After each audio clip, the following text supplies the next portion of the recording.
My marriage was crumbling, and I was suffocating under the weight of silence. My wife refused to communicate, and I was left wondering if divorce was my only way out. It all began slowly, almost imperceptibly, like a gentle tide creeping up the shore, before crashing in with a force that I could no longer ignore. 2 years ago, our lives seemed to be in a delicate, if slightly chaotic, balance. I worked from home most days, juggling conference calls and spreadsheets with the occasional toddler tantrum, while my wife worked nights, which meant she often slept during the day. Our 2 young children, full of boundless energy and curiosity, were in daycare for a big chunk of the day. The plan was simple. I'd take them in the morning, and she would pick them up in the afternoon, spending time with them until early evening when our little family would come together again. But somewhere along the line, that plan fell apart. Without warning, my wife started leaving the kids with me without so much as a word. She'd slip out to meet friends for lunch or dinner as if the kids were a mere afterthought.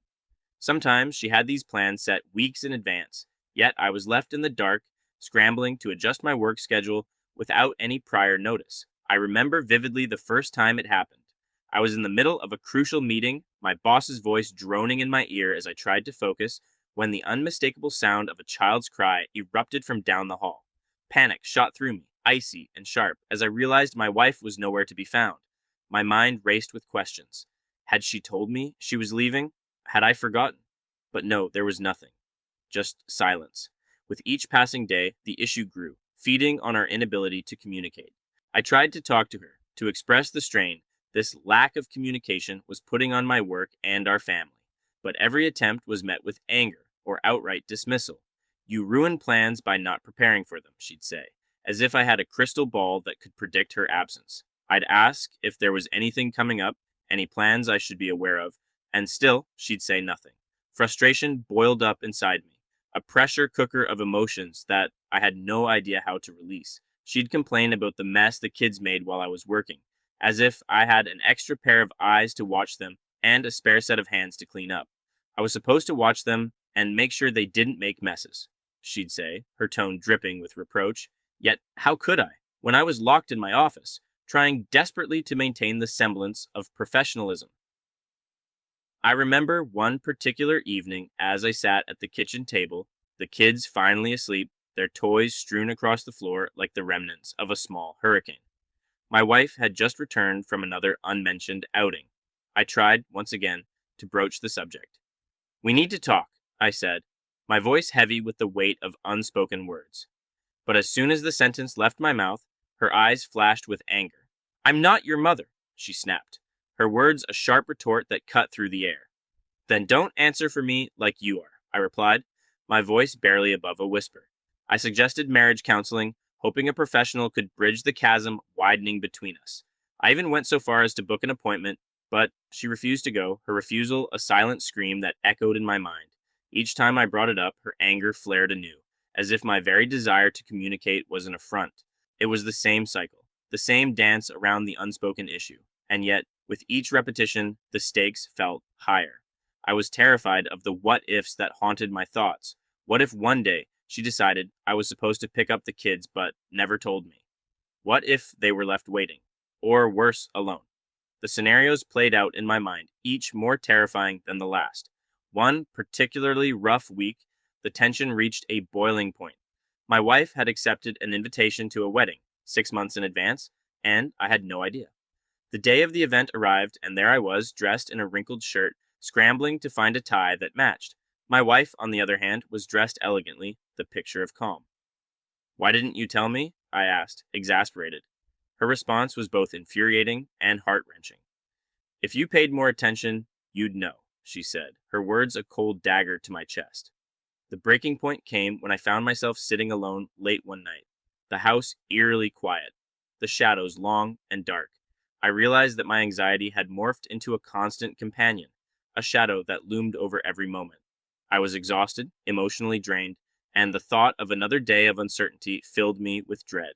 I had tried to be patient, to give her the benefit of the doubt, but every attempt to reach out seemed to push her further away. I was left to ponder my next move sitting there in the dim light of my home office, staring blankly at the screen. Divorce. The word had crossed my mind, a specter haunting the corners of my thoughts. I had even met with an attorney. a step that felt both monumental and surreal. It was a precaution, I told myself, an exploration of options. But deep down, I knew it was more than that. Yet, the very thought of divorce filled me with guilt and fear. What would it mean for our children? Would I be tearing apart the family they counted on, shattering their world in my quest for peace? I agonized over the decision, the weight of it pressing heavily on my shoulders. In those quiet moments of solitude, I reflected on the love that had once bound us together. There were happy memories, moments of laughter, and shared dreams, but they felt like distant echoes, overshadowed by the present reality. I wondered if I was overreacting, if perhaps there was something I was missing. But each time I circled back to the same conclusion. Communication was the bedrock of any relationship, and ours was crumbling beneath us. I knew I couldn't continue in this limbo, trapped in a cycle of silence and misunderstanding. The anger and resentment were corrosive, eating away at the foundation of our marriage. I had to decide whether to continue fighting for something that felt increasingly one sided, or to take the leap into the unknown.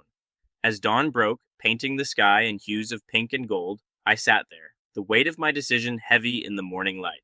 It was time to face the truth, to acknowledge the reality that this was no longer sustainable. For the sake of my own sanity and the well being of my children, I had to consider that perhaps the most loving thing I could do was to let go. And so, as I watched the first rays of sunlight spill over the horizon, I took a deep breath, steeling myself for the conversation that lay ahead. It was time to confront the silence, to demand the communication that had been lacking for far too long. Whether it led to reconciliation or the end of our marriage, I knew I couldn't remain in the shadows any longer. It was time to step into the light and find my voice once more. The morning light streamed through the window, casting a warm glow across the room, but inside, I felt anything but warmth. I was a bundle of nerves, my mind racing with the gravity of what lay ahead. I had made up my mind to have the conversation, the one that could change everything. It was a moment that felt both monumental and terrifying, a crossroads from which there might be no return. As I sat there, sipping my coffee, I couldn't help but reflect on how we got here. In the beginning, our relationship had been a whirlwind of passion and shared dreams. We were partners in every sense, each other's confidants, cheerleaders, and best friends. But somewhere along the way, communication had faltered, replaced by a constant dance of assumptions and unmet expectations. It was as if we were speaking different languages, our words lost in translation.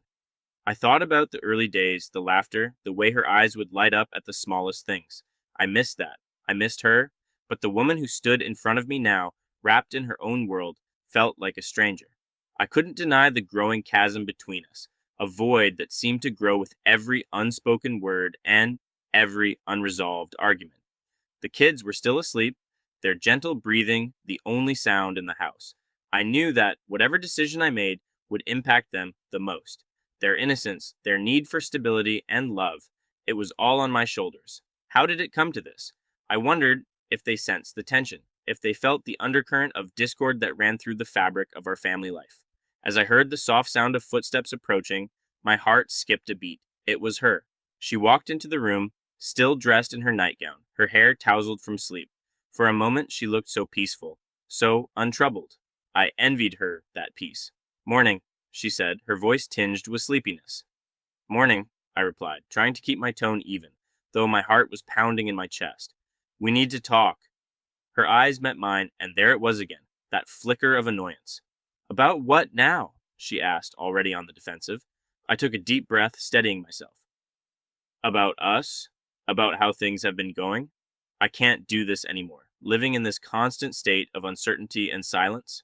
She rolled her eyes, a gesture that was both familiar and infuriating. "You're overreacting," she said dismissively.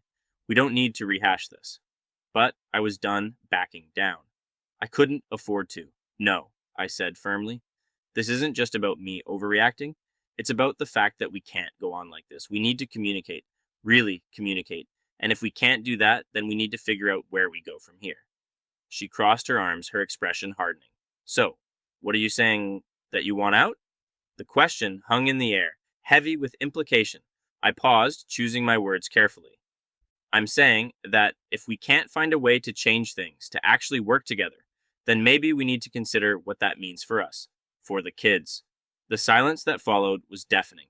I could see the conflict in her eyes, the struggle between pride and the realization that this was serious, that I was serious. I don't know, she said finally, her voice quieter, almost vulnerable.